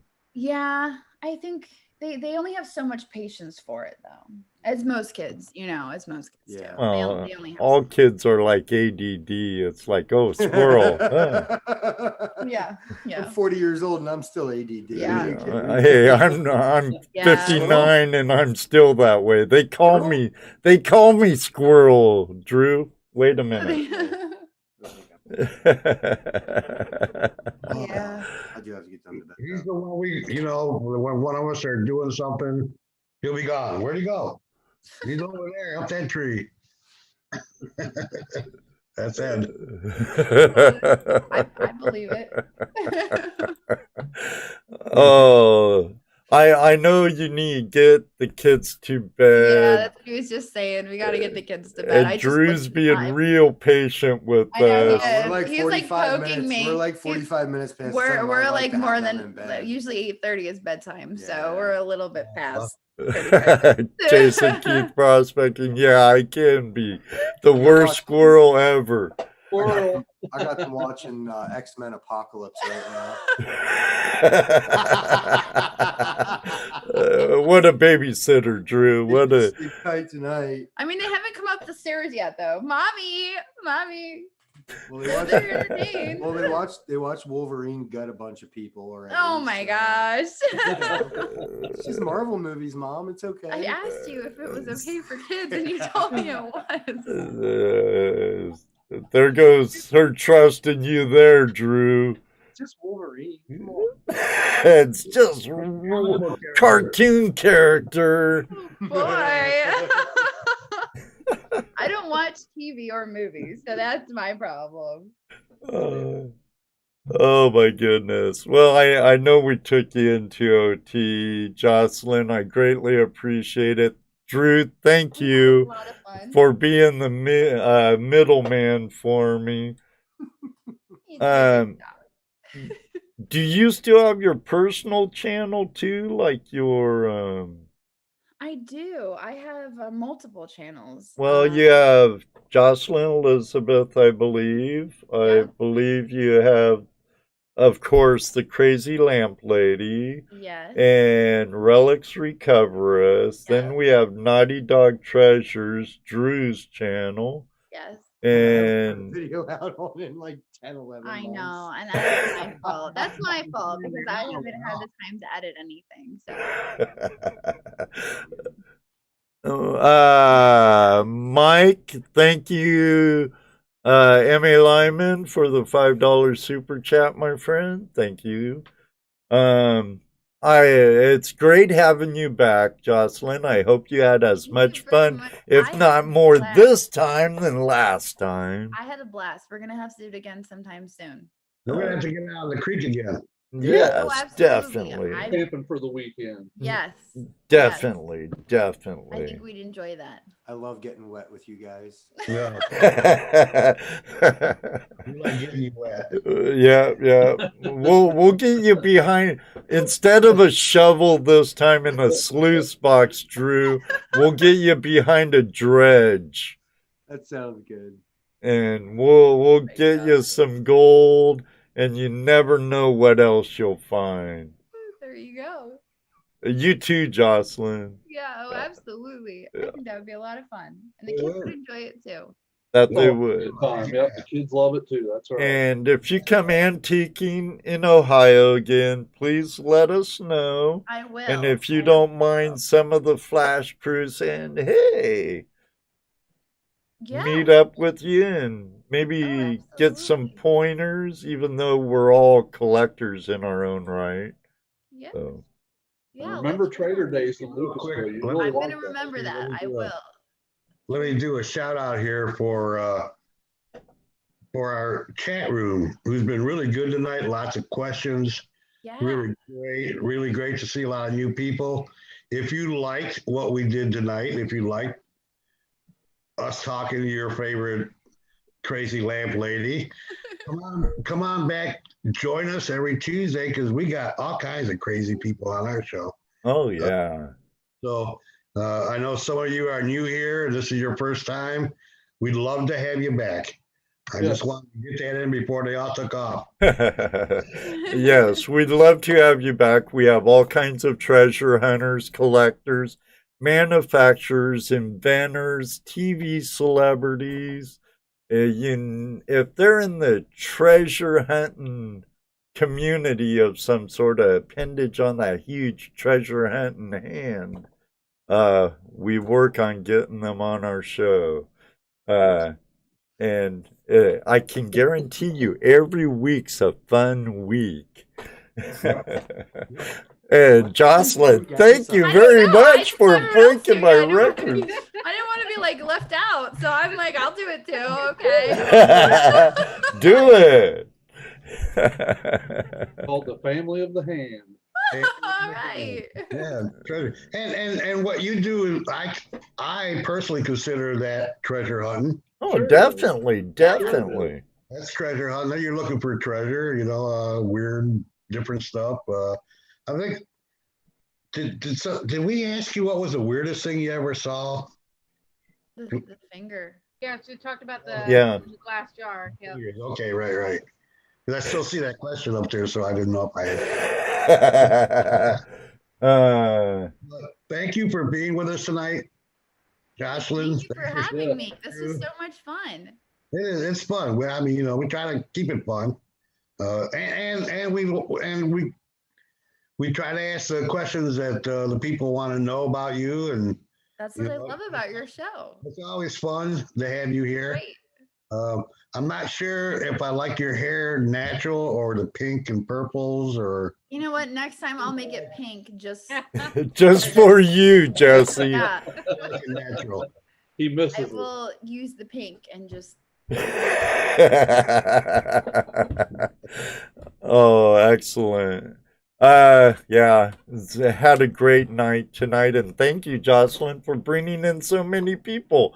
You broke records for probably another 3 years. Probably so. What was it, like 197 at one point? Yeah, didn't quite get to 200, but close. We got really All close. right. close. Again Maybe soon. some of these people will come back, and our numbers will keep growing. They start liking our show, and Right. And from what I understand, you got some pretty good people that might be even worth bringing on too. Yeah. Yeah. We'll have to Jocelyn, check them out. if you don't say goodbye, we're just gonna keep talking. Oh, okay. All right. That's well, right. I will see all of you later. And for everyone who watches my channel, I will see you tomorrow. You're very right there, Rose. Thank you again, Jocelyn, Drew. It's great seeing you again. Look forward to seeing you in a thrift store or creek again someday. Campground, Yeah. Gold Rush Days, Labor Day weekend. Gold Rush Days. Or you could make it to Flash Bash. We Which should one? come to our outing. That's even better. We'll try. I would love to do that. Okay, I'll let Drew know when they're getting. I'll give you a good fair warning. That So, sounds good. We haven't come up with the location yet for Flash Bash. That's around June. So we're working on a new location for that, but it's a blast, huh, Rose? Oh, Oh so man, time of your life. I will tell you really quick too, Ed. I am working with Adam Samarco. Right. And he is going to be working as a Mind Lab Detexpert for us. And he's going to be taking a trip out to California in January. Right. I'm sending a GPX 5000 with him. Some Ooh. videos and some gold videos out in California while he's there for 2 weeks. Are you We were still just in out the there not chat long room, ago. Adam? You're going to love that, dude. That's news to me. Surprise! You could have sent us a couple of gold monsters or what Two Toes had when we went out. I got really lucky. A gentleman came to the Relic show last weekend, and he had 2 shoulder surgeries, so he wasn't able to use the machine anymore. And one of those ARC cost is almost $3,000 for a Wow. dealer, brand new. Right. I was able to get that machine with an extra battery and the harness for $1,800. Ooh, nice, Wow. nice. So we're gonna put that machine to work. Oh, Adam will put it to work I too. hope so. I hope He so. he Found out was that in the the room SDCs earlier, were pretty tough out there. That's pretty sure they found the gold with those. and I think he'll do a good job for Mind Lab too. I thought that was great idea when you brought I it really up to just want me. the dog. I don't even. I I don't even. told you. I just want the dog, honestly. I mean, I just want to like figure out how to get the dog to metal detect, Oh, and then boy. Adam can just kind of just be there. You Oh. Adam Okay, you Adam too. was in here Oh, earlier. okay. I'm kidding. I'm kidding. You know Adam was in here earlier, Drew. Well, maybe you You don't, love but Petey. Adam was in here earlier, Drew, and he knows Petey's the star. He knows. Yeah, I just talked to him the other day. He was asking about, a couple things, telling me about his trip, and I was like, this is going to be a really good opportunity to do some videos and use some Mind Lab equipment, because I know he's got some older equipment and he's looking to finally upgrade and do some new things, and I want to help him with that. And in turn, he's going to wind up helping us. So, Cool. Yeah, Adam will do good for you. I'm You pretty better. I'm backing him 100%. I will find you, Ed. Just remember, we're always looking for sponsors here for Tuesday Night Hangout Live too, Drew. There you go. All right, we'll talk. and we're all 3 Mind Lab. All 3 of us got Mind Labs. All right, we'll have to talk then.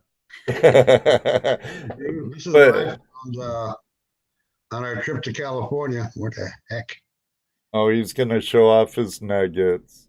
I'm gonna show you my 3 nuggets I found with my monster. Nice. Pretty good. And I First- found 3 with my Knox. I But you found need one to with talk to Monty. Mind Lab about the coils. Yeah. Jocelyn will go over it with you, because it only, on the Mind Lab, it only detects underneath the coil and not radiates from the edges of the coil. I know what you mean. And when we use it in cracks, we get nothing, and then someone comes up with, what does Two Toes use? And The Bennett, SDC. and they Two get Toes it. SDC. Right, so does Cut. I have the personal attention of a Mind Lab representative for the next 4 days, 5 days. I may or may not have mentioned that. So I will definitely pass that along, because those types of comments, they do make their way back to the engineers and the office. I know I sent you a message and we talked about it, and you sent me to like Gold Tech Coils, I believe.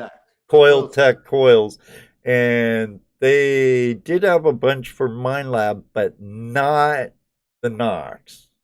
So the Equinox, I haven't seen any new coils for that from Coil Tech yet. I wasn't sure if they had put one. I could have swore I saw something for that. But you're pretty much relegated for the moment to the 6, the 11, or the 15 that Mind Lab puts out.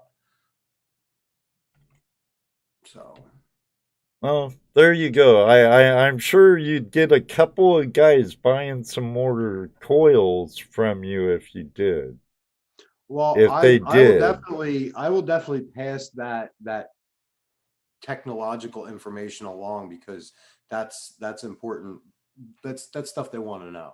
Because the way we use it, we do hold down that coil and shove it down in a crack, and so on the gold machines, because like you use them, like the way we use them was working cracks and crevices. Sometimes, and I spent a whole day most of the day digging a target that I couldn't find. Every time I went over it, it was there. Well, why were you so close to your steel-toed boots? I didn't do that. That ain't my phone either. But what was happening is as I was coming down, it was catching it, right? It was getting the signal. But when I turned my coil into the crack, I didn't get nothing. Well, I come to find out that I'd already passed the target. I'd passed the target 10 inches, before somebody else came over and checked it out, and they actually found my target about 2 inches from the top that I had missed because it wasn't telling me exactly where it was. I was thinking it was still in the crack.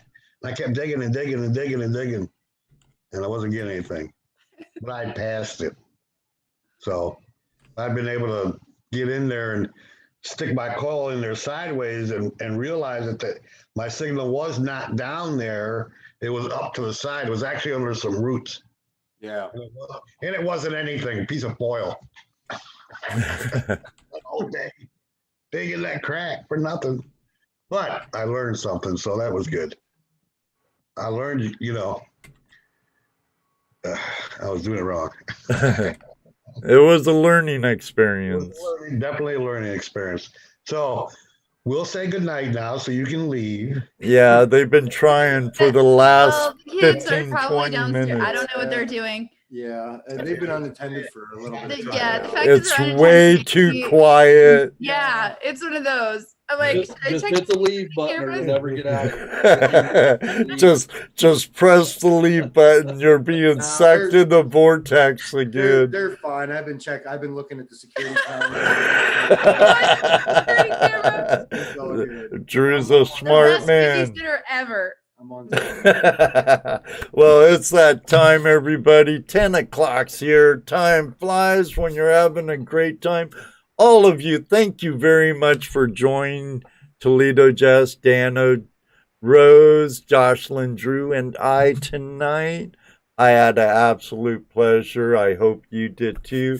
Next week, we're having the inventor of Gold Cube and the Banjo Pan, Mike Pung, on as a return guest. I think it's been about 2 years since he's been on too. That show will be another great show. I can about guarantee that. Until next time, may you always have a flash in your pan. You know what he's going to say next. That's right. Ask Jocelyn, Drew, and Rose. It happens. Maybe one day too, we'll meet you on the river. Good night, everybody. God bless. Thanks for joining us. Good night, everyone. Good night, Jocelyn. Good night, Drew. See you guys. Good night, Jocelyn. Thank you again. Drew, thanks, brother. Karen, good night, buddy.